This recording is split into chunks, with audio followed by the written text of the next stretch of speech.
Well, good evening. I know that there's some seats down in the front if you're still trying to make your way.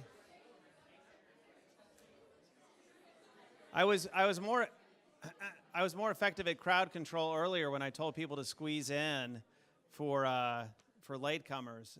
But go ahead, find your seat. Look, there's seats over here. Come on. So my name is Jay Bruce, and I'm a philosophy professor here at John Brown University, but I'm serving in this capacity as the director of the Center for Faith and Flourishing, which was established in 2019 to extend JBU's mission of educating head, heart, and hand. And it's my privilege to introduce Dr. Tony Jelsma, who did his PhD in Canada. He's Canadian, and I learned this when he said mum rather than mom at dinner this evening. And then he did biological research in the UK, and the last biology class that I took was when I was a freshman in high school, which was more than 4 years ago. So I'm going to say he did molecular biology research in cancer and neuroscience. So I have a quick exhortation, and that is to take biology at JBU. My thanks to the biology department for helping to host Dr. Jelsma here. And then also the center has launched, I don't know if you've seen it, but jbuvirtue.org, we received a large grant to promote intellectual virtues. And as I was thinking about this event, there are 7 virtues that we want to promote: habits of character, and they're intellectual virtues, so habits of character about the life of the mind. And the 2 I'd like to highlight are intellectual courage and fair-mindedness. And so I want to commend Dr. Jelsma for his intellectual courage, that he's willing, as a biologist who has taught at Dordt University since 2000, is that right? Since 2000, to come and talk to us about what is arguably the most contentious question of our age. I also want to say that we all should be fair-minded in the consideration of this topic. I was asked by someone very kindly whether or not this would be a safe space, and I said, I don't know what that means. And I said, but if you mean that you won't hear anything that you don't like or that you disagree with, then it's not going to be a safe space. And I said, but it's not going to be a safe space for me. I, as a center director, I assume that I'll hear things from speakers that I disagree with. I may, in the case of the biology stuff, I just wouldn't have the intellectual firepower to even apprehend the stuff in order to do so. But that means that as you fair-mindedly consider what you've heard, you need to exercise your own intellectual courage by asking questions. And so the way that we do it, if you've come to our events before, we use Slido, and you can go on your phone and go to slido.com, and you can punch in 4036783, that number. We have it here now, but we'll have it at the end. And that's how we curate questions from the audience. We have found that it's incredibly useful. And so it may be that you can actually ask a question and put your name on it. Or it may be that you say, I'm going to have the courage to ask the question but not put my name on it. These things are fine. But it allows me to see what kinds of questions are being asked. And also, it allows you to vote. So someone will ask a question, and then you can say, hey, I really like that question. And so then as I'm looking at Slido on my side, I can say to Dr. Jelsma, wow, this question is a really hot question. People really want to know that. And if you're joining us via the live stream, the power of the internet, it works for you too. So you can go to slido.com and punch in 4036783. Well, that's all I have, but let's show, yes, do you have a question? Will there be questions at the end, just open platform? No, just do it via Slido, though. If you have questions, please do it via Slido. I can stick around afterwards. Oh, that's right. We, some of you are here for the biology, but some are here for the ice cream social, ice cream floats. And so I had to have my program manager explain to me what an ice cream float was. I thought it was a milkshake. But we don't have them now, so you can't leave, but at the end of the evening, we'll go through these doors here, and we have provided ice cream floats for you. And then Dr. Jelsma will stick around if you want to chat with him then. All right, well, let's show Dr. Jelsma how JBU welcomes speakers. Thank you very much. Thanks.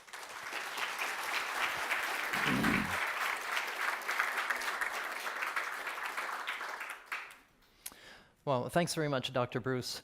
It was an important comment that you made in terms of being careful how we present things, because this field is so polarized. And as I've been looking into the literature, both the scientific literature and even the popular literature, it's very obvious what side the person is on, and I'm trying to find a middle ground between these things.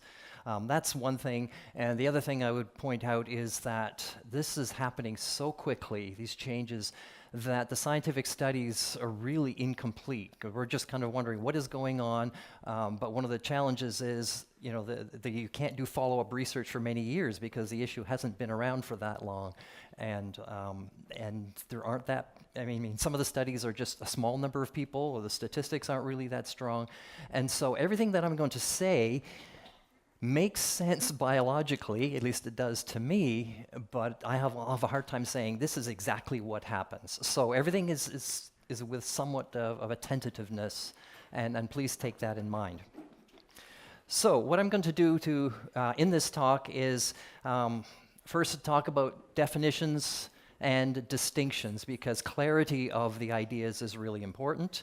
And then I'll talk about two models of gender dysphoria, which I really see as distinct. There may be some overlap, but I really see them as different, early and late onset. And then I'll look at how we as Christians can approach this topic as well. And then, or how Christians do, and then what do we do when we see that sort of situation? Okay, so first of all, definitions. What is gender dysphoria? Gender dysphoria is actually the stress associated with the incongruence between one's biological sex and one's perceived gender. Now, it used to be that if there was that incongruence, they would call that gender dysphoria, but now it's really the stress that's associated. Some people could have incongruence but not be stressed about it. Gender is really an internal sense of who you think you are. It's not how someone acts. So if you say someone is a girl and she acts like a tomboy, that's irrelevant. It's really who you sense that you are. I also want to distinguish it from same-sex attraction. It's not the same, although it can be confused as such, and I'll talk about that a little bit later as well. And as I mentioned before, there are two models, early onset and late onset. So, how does gender develop? So I'm going to apologize in advance for throwing a fair bit of biology at you. If you don't understand it, don't worry. I will summarize it at various points and kind of look at, hopefully the points will be somewhat clear. Okay, sexual development. So now I'm talking about biological sex. How does it develop? Well, early on in development, about 6 weeks of age, the person's reproductive organs are what we call bipotential. It hasn't differentiated one way or another. If the embryo or fetus is a male, then that person would have a Y chromosome. It has an SRY gene on that. That gene gets turned on, and it stimulates these primordial structures here, which now is not sure if it has going to be a male or female, but it'll stimulate to go in that way so that testes develop. And then as testes develop, testosterone will be produced. That will cause the various male reproductive organs to develop. These are kidneys, so we won't worry about those. But the male structures, earlier on, it's actually both male and female are there. The male will develop, the female will regress. However, if the embryo or the fetus is female, then you don't have an SRY gene, and then the female development will occur. So that's biological sex. What about the brain? Well, that happens a little bit later. So as the testes develop, testosterone levels, they will increase. That testosterone will then go into the brain, and it'll stimulate masculinization. So here's the potential source of confusion. We tend to think of testosterone as the male hormone, estrogen as the female hormone, but what actually happens is there's an enzyme called aromatase, and it can convert testosterone to estrogen. And studies in rodents, especially rats, have shown that it's actually estrogen that masculinizes the male brain. Those studies are not ethical to do in humans, but definitely aromatase is present in male brains, male fetuses, and there is estrogen in there. And so maybe the same thing happens, or to a certain extent, it's not entirely clear. But I think I will get back to this business of estrogen and the hormonal balance between the two. So, now I want to talk about the brain sex model of gender dysphoria, where the hormones come into play. This is the early onset gender dysphoria, and it's been around for a long time. And what seems to be happening then is the biological sex may be male, and so then the reproductive organs will develop as a male. However, later on, as the hormones get into the brain, maybe that process doesn't develop as it should, and then you may have male reproductive organs and a female brain, or vice versa. I don't want to spend a lot of time going through these various conditions, androgen insensitivity, or, those various things. But basically, in all those cases, what we have is an imbalance between testosterone and estrogen in the brain, either in males or females, and what you find is a higher incidence of a gender incongruence. It's not a complete correlation, but there is a higher incidence. So this seems to be some kind of clue that an imbalance between estrogen and testosterone is involved in changes in the sex of the brain. A very interesting case is Greg Eilers, whom I've corresponded with considerably, but I've never met him personally. He's a retired Lutheran pastor. He had lifelong gender dysphoria. He thinks it's because his mother took DES. That was one of the examples I mentioned before. Back in the 50s, this is a synthetic estrogen that mothers would take to prevent miscarriage. And what they found is the daughters of these pregnancies had a lot of reproductive issues, and so they stopped prescribing it. But a lot of the sons actually are gender dysphoric. And so he had lifelong gender dysphoria. He fought it, he did whatever he could, even went to faith healers, which is something that Lutherans don't do. And eventually he had to resign from the ministry. His first wife left him, but his second wife stuck with him through this. So he transitioned from Greg to Gina. And he went through surgery, a variety of surgeries, including bottom surgery. But part of it was that he had to take estrogen treatments to kind of feminize his facial features. He grew breasts. And when he started taking the estrogen, the dysphoria went away, and he no longer felt like a woman. So he thought, oh, this is great. So he went off the estrogen, it's all fixed, and it came back again. And so the only way he can remain as a man is to take estrogen for the rest of his life. So he doesn't understand it, but it works for him, and he knows other people who have the same sort of thing as well. So hormones seem to be involved in some way. Exactly how, we're not really sure. Now, here's something that you may have heard of if you've looked into this field somewhat. There is a dilemma in treatment. So this is dealing with early onset gender dysphoria. Most cases, the proportion varies from study to study, but most cases of early onset gender dysphoria, it resolves or desists when these children enter puberty. It just goes away. I think what happens is the levels of the sex hormones increase dramatically, and it overrides anything else that was happening before. Most of these people actually end up as same-sex attracted, but they're not gender dysphoric. But for the ones where the condition persists, the symptoms intensify, and then it gets really hard to deal with. And that's really the stressful time, as let's say a natal female starts growing breasts and she's actually gender dysphoric. That's really a stressful situation for them. And we really don't know which ones will persist and which ones will not. And that's really a big question.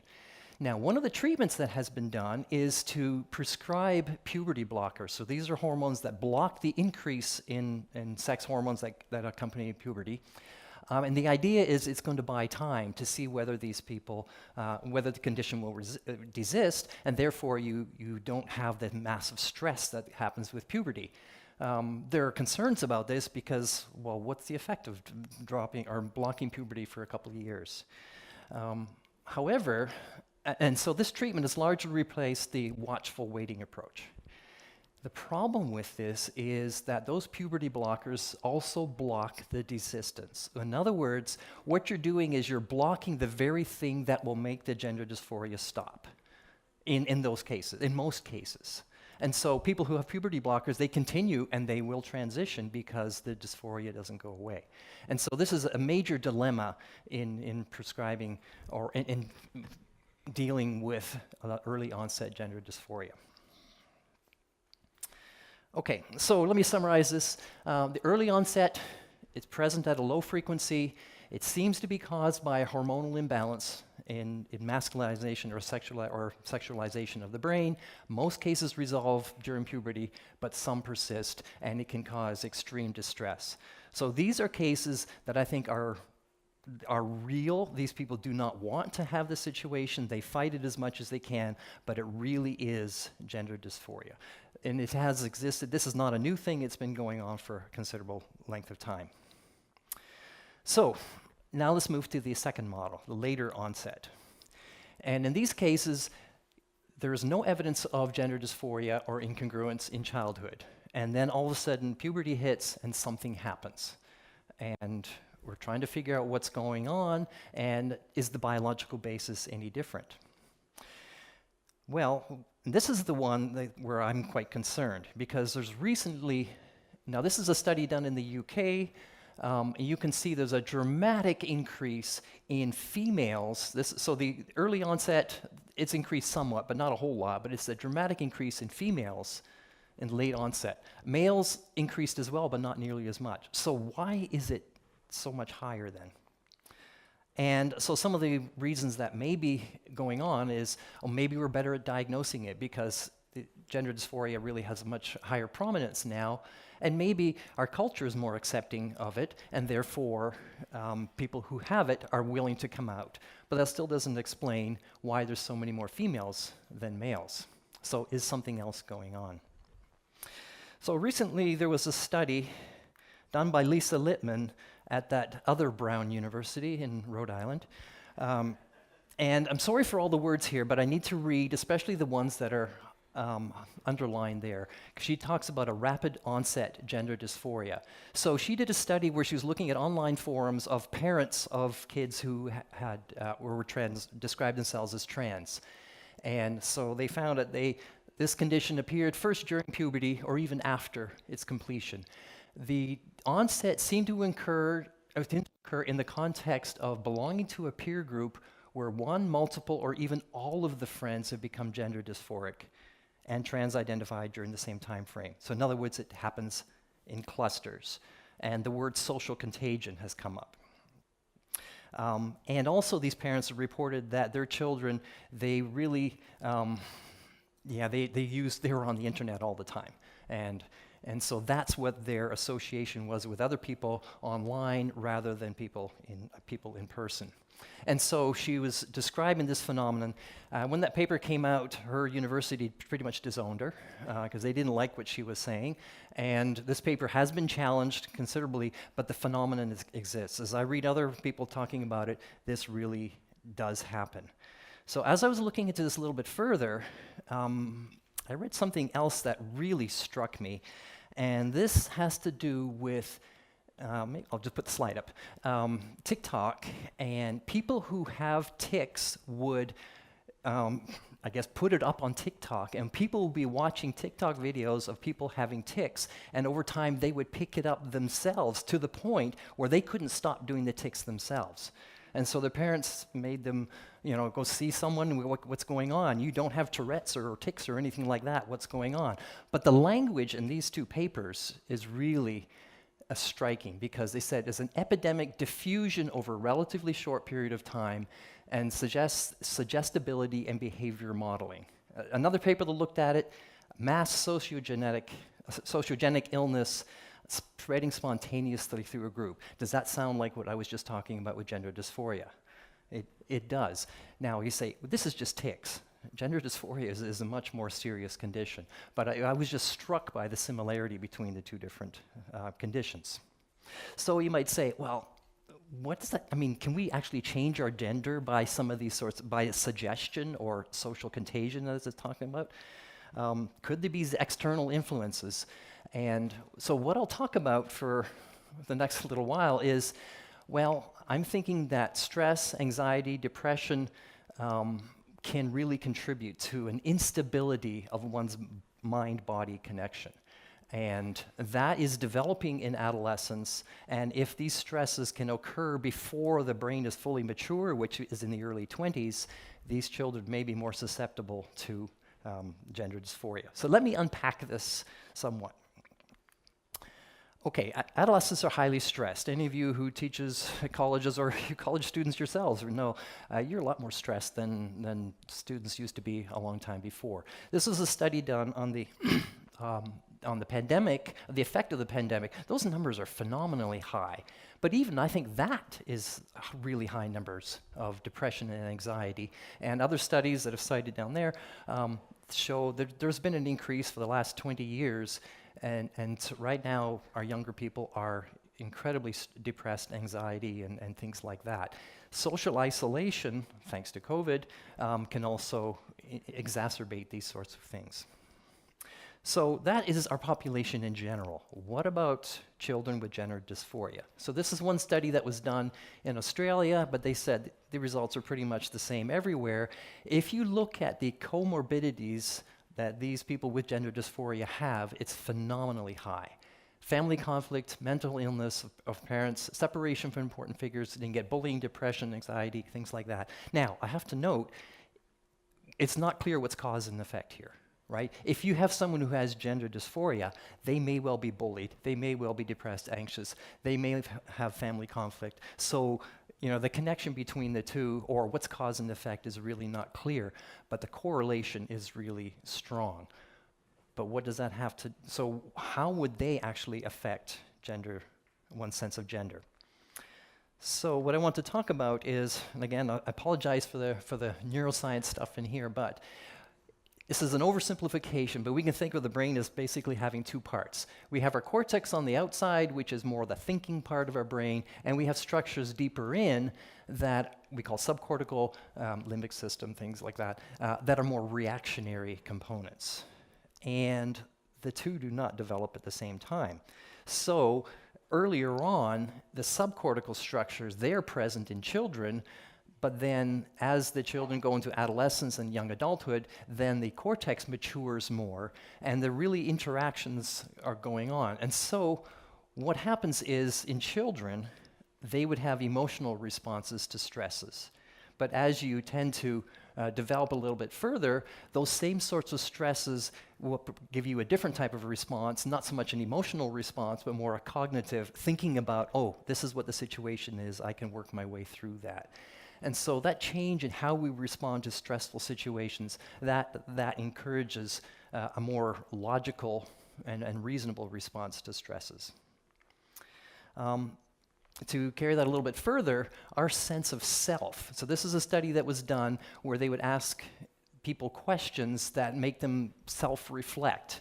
And then they look at what parts of the brain are activated. And what they found is in children, this is the part of the brain that was activated. Now remember, that was the immature part. And so this is words from the paper that they suggested that these children were actively constructing their self-descriptive attributes, so making things up as they go along. If you ask the same sort of questions in adults, they use information they already have, they use a different part of the brain, and so they're not making up things, they're based on what they already know. And so our sense of self is something that develops in adolescence as well. And to carry this even a little bit further, these are a couple studies that were done to look at people who have who are transgender, and what about their sense of self? And it seems like regions of the brain that are involved in body perception in the context of self, they are underdeveloped. Now again, it's not clear what's cause and effect. It could be that it didn't develop and therefore they didn't have a strong sense of gender, or it could be the other way around. But basically, a perceptual ambiguity on your sense of self could also lead to gender ambiguity, and that's what they said in the paper. And again, there's a correlation. Causation is not entirely clear. So I've thrown a lot of stuff at you. Throw a little bit more at you that I found really surprising when I was studying it a bit further. So how do we perceive things? So I teach anatomy and physiology, And we talk about different parts of the brain that are involved in, let's say, seeing things, hearing things, touching things, et cetera, et cetera. Intuitively, you would think when you encounter something, we would process our those sorts of information. So we'd hear something, we'd see something, we'd touch something, all that stuff goes into our brain, then our brain just kind of says, oh, this is what it is, and therefore I'm going to respond and construct our reality. Now the problem is when you do that, we're always a step behind, and we're kind of trying to catch up to things. And what our brain actually does is it kind of predicts things in advance. So we predict reality based on partial information. And this is started with a TED Talk by Neil Seth, but there's a book that he wrote. He's a neuroscientist in the UK. And what he calls them controlled hallucinations. It's his best guesses. So you get a little bit of sensory information, and you guess on what it is, and that may get corrected over time, but that way you can kind of be ahead of things. Now, so to give you an example of that, we think of optical illusions. Now, you all see that upside-down triangle on there? No, you don't, because there is no upside-down triangle there. It's actually just a bunch of corners here and spaces, but our brains are constructing what we think is actually happening. And so, and again, you think, well, that's just seeing things outside, but what about internally? What are we sensing internally? So we call that interoception. So what our brain does is our brain is getting information from the body, like say body temperature, blood pressure, blood chemistry, all those sorts of things, and then it takes all that information to decide what's going on in our body, and therefore we need to respond. So we use interoception, that's what we call internal perception, and so then our brain processes that information to derive a physiological representation of the state of the body. Sometimes it can guess wrong. For example, people who might have an anxiety attack may think they're being attacked and whatever, the brain guessed wrong. But it still does happen. So those of you who've taken some biology, I'm sure you're familiar with the term homeostasis, which is maintaining things at a constant level. Oxygen levels, CO2 levels, blood pH, all those sorts of things. And that involves internal organs. I'm kind of surprised at how slow those changes actually are. And again, if you just rely on that, you're always a step behind.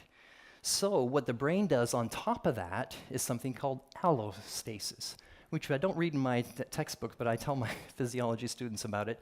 And so what's happening is the brain is predicting what's going to happen and making physiological changes to help you. For example, before you even take a bite of your food, your digestive system is working, right? Because it knows what's coming. It may guess wrong, but it does. Before you start a race, you're going to start breathing harder, your heart's going to start pumping faster, you're going to be releasing glucose into your bloodstream, etc., because you know what's coming. So that's kind of a predictive type of thing.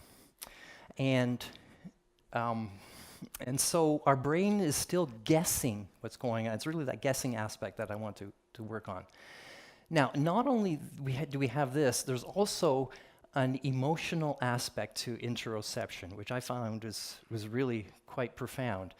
So, now, again, I'm sorry for all the anatomy stuff. This blue area, that's the part of the brain where your touch sensations occur. So our body is actually mapped out around that information. So if I get touched here, that signal goes up to a certain part of my brain, which says, where did I get touched? What kind of touch was it? You know, hot, cold, sharp, dull, or whatever, that sort of stuff. Okay, so that's what we normally talk about in sensation. However, there's also something called a social touch. And this is a soft, stroking, gentle touch. And it goes to a different area of the brain. That area of the brain is involved in our mind-body connection. And these were two studies on people who didn't have the other type of touch, but did have this one. And when they got stroked, it felt good, but they didn't know how. Now, Kelly Kapic, I don't know if you know Kelly Kapic, Covenant College, he wrote a book and he talked about this social touch, especially students in dorms and things like that. You're always touching each other and bumping each other, and you're getting that social touch. But what if you were isolated, you spend all your time on the computer, and that's your only social form? You're not getting the social touch. You may not be constructing your sense of self. So, socially isolated adolescents, they lack this social touch, and therefore their mind-body connection does not develop. If you combine that with stress and anxiety, that might make them more susceptible to these suggestions of gender dysphoria. Now you might say, okay, come on, you're really reaching here. But I want to show you a couple new topics that kind of relate to the idea that our sense of gender is not as rigid as we might think it is. So, how strong is that mind-body connection? Has anyone heard of the rubber hand illusion? There's some really neat YouTube videos on that. Some of you may have heard of it. And so what happens then is you take a person and you sit them on a table, so the participant has their arm there that they cannot see, and then they put a rubber hand that they can see, and then the experimenter strokes both of them at the same time. And then over time, the person gradually comes to see the rubber hand as being their real hand. And in fact, what you can do is you can take a fork and stab the rubber hand, and then people freak out because they think it's a part of their own body. Now again, think of someone who may be a biological female. She starts growing breasts, and if she's got gender dysphoria, she doesn't see them as part of her body. And there's actually studies to show that they don't see that as part of their body. And so it's actually the soft touch that enhances that effect. So that doesn't last very long, but the phenomenon is there. Again, what does that have to do with gender? Well, here's another study that was done along the same lines. So what they would do is they would take the participants would lie on a table, they would wear virtual reality goggles, and through those goggles they would see a body of the opposite sex that they are. And they would do the stroking of the body, just like in the other experiment, not on sexual parts of the body, just like the belly and the leg and things like that. But over time, and again, they need to be synchronized with what they're seeing through the goggles and what they're feeling with their body. And over time, their sense of gender changes from one to the other. The controls, the green one is if they're not synchronized, it doesn't work as well. And if the two are what you see is the same sex as your own body, nothing happens. Now, these are well-adjusted individuals who are adults, and it's really a temporary thing. But you think about, what about if you've got a piling up of a whole bunch of things that are going on, maybe that's going to tip you over to the edge where you could actually think you were the opposite gender. So, to summarize this, our perception, including of our own bodies, involves best guesses. They get corrected, but they are best guesses. Our body ownership develops profoundly during adolescence, but is surprisingly malleable. Our adolescents are increasingly stressed and anxious, and that affects this development of the mind-body connection. And social isolation may further destabilize that. And then social media and our affirming culture, because if you say, I think I'm trans, you have a whole community willing to come out and help you along, because they think that's really what it is. So, again, this is still somewhat tentative, and maybe people who are not happy with what I'm saying here, and I may be wrong, but these are some of the things that I'm seeing that are backed up by what we see in the literature. Okay, so how do we as Christians look at gender, or, what are the Christian perspectives on that? Clearly, the Bible does not address gender dysphoria. However, there are principles that we see in Scripture. The binary of sex and gender are rooted in creation, male and female, He created them. I always get a little bit hesitant because that's what we call a clobber passage. However, if you look throughout Scripture, we see this binary and a complementarity between male and female. We don't see a spectrum, we see a complementarity. Marriage, Tim Keller said, the Bible begins and ends with a marriage. And even the church is the bride of Christ, so we got that complementarity there as well. And even many of the Old Testament prophets talk about adultery or idolatry being adultery in that sense. But when people have gender dysphoria, how do we deal with this? And so there are three positions that I'll outline. One is the integrity position, one is the disability or disorder position, and the diversity position. These come from Mark Yarhouse, who is a psychologist, who's a Christian psychologist, but looking at sexual issues, including gender dysphoria. I'll show a picture of his book, or some of his books afterward. So, the integrity view says that humans were created binary, male and female. any deviation from that is sin. So it's a moral problem. And therefore, the goal of treatment is for the gender to conform to sex. If you don't have that, then you have not succeeded. So the pros of that position is it takes Scripture seriously. It sees that complementarity that we have. And indeed, some people who were unbelievers came to faith, who were transgender, they reverted back to their original sex. There are some examples of that. Laura Perry is one. On the other hand, this position doesn't really look at biological causes. And I think the early onset gender dysphoria really is a biological cause. And these people cannot just change just by strength of will. A little nervous about the term over-realized eschatology. What that really means is we live in a world of already but not yet, right? Christ has overcome, and things are changing, but we're not there yet. And I think conformity of sex and gender just may not be realistic at this point. And these people, we can't do that. And so that's a concern I have with the integrity view. The second view is disability or disorder. And again, it holds the position that humans were created binary, male and female. However, this is a fallen creation, and things are not as they should be. And if that's the case, then maybe some transitioning might be necessary simply to relieve the distress that these people are experiencing.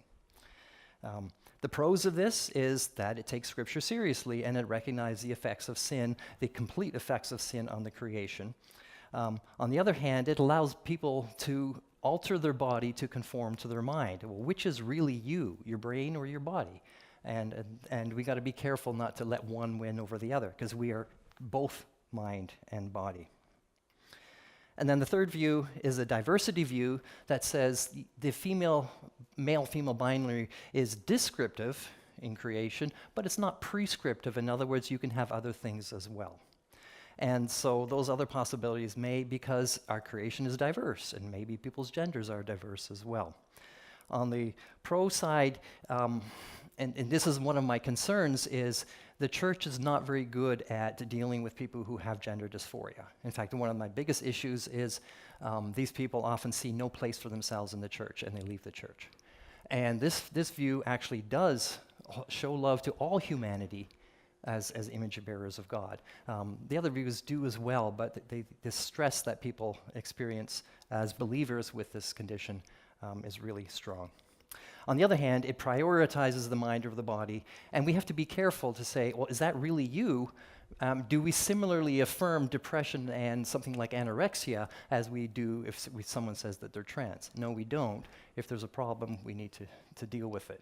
So there are different positions that Christians hold. I tend to hold to the disorder view, the middle one, but all of these have certain things that support them as well. To summarize then, we have two models of gender dysphoria, the brain sex and the body ownership one. And the brain sex really is, because of our hormonal imbalance, our gender switches from one to the other, or develops oppositely to our sex. The body ownership is really an incomplete connection between the mind and the body, and therefore the sense of gender could change as well. The late onset gender dysphoria is rapidly increasing in frequency, and I think largely because the increase in stress in our culture and things like that. And surprisingly to me, our sense of gender is not as fixed as we might think. So how do we respond as Christians? First of all, empathize. Every person struggling with gender dysphoria is different. We need to look at them. We cannot generalize or jump to conclusions. And when I first jumped into this field, I literally did, then it's easy to jump to conclusions, and we really shouldn't do that. We really need to consider the circumstances, but also the deeper issues. I mentioned Mark Yarhouse earlier, and what he says is we've got a lot of comorbidities. We need to address them before we can deal with the gender issues. Each person needs a careful and prayerful support because they've got a lot of issues that are going on in their minds. And you should seek out Christian counselors, and not just Christian counselors, but Christian counselors who are trained in this area. And because a lot of damage can be done by people who are well-meaning but really don't understand what the issues are. So I'll stop there. But I'm just going to throw this slide up here. So this is Mark Yarhouse, and Julie Sadusky was a co-author on the other two. It was that first book a few years ago that made me realize that, yes, gender dysphoria is real, because he's counseling many people with that. The last book here is really directed to counselors and to help them to work. It's got worksheets in it and things like that. So if any of you are planning to be involved in counseling in some way, I would strongly encourage you to get that book. And briefly, another couple possibilities. Greg Eilers, I mentioned before, this is an autobiography of his gender dysphoria issues. Preston Sprinkle has an organization that also helps people, not just with gender dysphoria, but also the same-sex attraction and things like that as well. So these are possibilities. And I think I will stop there and entertain any questions. Thanks so much. Is there a slide after that for? Yeah, if you want to know about steps in transitioning, I can do that. If you go to the very end, yeah. So leave it here. So go back one. Go back. Okay. So I bungled it, and there's a little button that I was supposed to push play on the Slido. So if you tried to go to 4036783 earlier, and you couldn't, it's because I failed you, so I apologize. But do go to 4036783. We already have a bunch of questions, so I'll just get at it. So there's one long statement that doesn't actually contain a question, so I'm going to try to frame it as a question to you. Aren't there characters in the Bible who don't behave according to traditional gender roles? Or they don't do things that are physically typical of men or women. So Jacob preferred to be with his mother at home. He wasn't the hunter in the fields. How does that help us understand or think about, how do characters in the Bible help us think about this issue? Yeah, that's a good question. In fact, if you read Proverbs 31, the good wife, and you switch the pronouns from female to male, it reads very much like she's, what we would think is male. Now, that's a distinction that I had raised before. Gender is your internal perception of who you are, of who you think, whether you're male or female. The way you behave is something entirely different. And so you could have Jacob preferring to be at home with his mother. What were the other examples that you mentioned? Joseph was given an ornate robe by his father. Deborah was a judge of Israel. Yeah. And so those are really actions. And our society, whether it's the culture in general, but even our church culture, often says women should do this and men should do this. And they may not be biblically derived. And so therefore, what's wrong with a male wanting to be with his mom, being in the kitchen? Some of the best chefs are male. So that's the distinction between whom you perceive yourself to be versus how you're acting. Good. Can transgender surgeries be harmful to the human body? Could transgender? Harmful in what way? Yeah, definitely. The puberty blockers, certainly, they have impacts on bone density, but anyway, any kind of surgical transition will prevent your reproductive capabilities, prevent you from having children. There's another trans person I know, so she's a male to female, and she intentionally went through puberty as a male, even though it was really stressful, and now has 2 children with her wife. If you try to get that. So this is Chris Rosato. He's an organist. You can look at him on the web. But she says, I have gender dysphoria. I sense myself as female, but I am the father to my 2 children.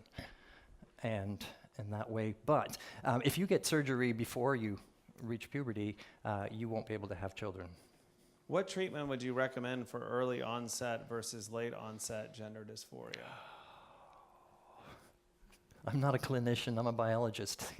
Can I escape from that? I would just go back to what Mark Yarhouse is saying. Just treat each case on an individual basis and try to find out what are the comorbidities, can we resolve that? I would suggest, and this Chris Rosato guy mentioned, or woman now, said you need to let them go through puberty to see if it's going to desist or not. And if it does, the stress will be so intense you need to do something. And then what you do as little as possible to reduce the stress. Could gender dysphoria be related to spiritual warfare? A lot of things are related in some way. In many ways, I could say that. God could give someone gender dysphoria, and there could be a spiritual battle, because I say a lot of people who are gender dysphoric leave the church because they don't see a home for themselves in the church. So that's spiritual warfare as well. There could be other things as well. I mean, spiritual warfare is everywhere. But as itself, is it strictly gendered spiritual warfare? I'd be really hesitant to say that, because then you just say it's just a spiritual thing and the body has nothing to do with it. And I don't think that's the case. So one question, I'm going to ask the question. I think you tried to address it, but it's important enough for an audience member to ask. So you said earlier that bullying, anxiety, depression, and things like that are what cause gender dysphoria. Wouldn't you say that these could be the results of experiencing gender dysphoria and transitioning? Yes, it could be. And it's really hard to tease apart. And I think one thing can feed upon the other. So if the child is already socially isolated and has stress and anxiety, that could make the idea of gender dysphoria that much more likely to happen, and it could feed on itself. Could you say something, this is my question, could you say something more about the social contagion with the women and the females in the UK experiencing more of that? It's not just the UK, it's here as well. And yeah, I didn't mention that. I think it's much more difficult for girls than boys to go through adolescence. Our sexualized culture, women are looked upon as sex objects, so we can talk about Me Too and all that sort of stuff, but the culture is taking a long time to change and to improve on that. So I would think there may be many girls who it's much more attractive for them to want to be boys than for boys to want to be girls. And I think that's a reason why there's so many more girls with the late onset gender dysphoria than the boys.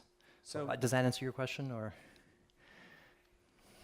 Yeah, I may not be knowledgeable enough to frame my question, so much less evaluate your answer, honestly. But I think that may be an explanation that it is much harder for a girl to go through adolescence than a boy. Well, there are no questions, but so why don't I give a little spiel here, and then you said you would hang out afterwards with the ice cream floats. So why don't we thank Dr. Jelsma again, and then here I'm gonna Or do you want the next one? Yeah. Sorry. I'll drive the bus. Okay. Yeah. There you go. So if you're interested in, maybe you just want to have a casual conversation with somebody, then the Center for Healthy Relationships here at JBU is available to you. And so you've got information, liferelationships.com/askchr. So if you just want to have a casual conversation with people as a result of this, that's a great university-provided resource. Also, there's the Community Counseling Clinic at JBU. You see the QR code here, and we're going to have flyers at the ice cream float stand, which is that way, and you can feel free to pick up one. And I see Tim Dinger, or I saw Tim Dinger. Did you want to say something, Tim? I think that captures it well. Okay, great. So if you say, I really want to talk to a Christian counselor about these issues, then we want to make that available to you. So thank you all very much for coming. I appreciate the standing room only crowd. And now go get your ice cream floats. Thank you very much.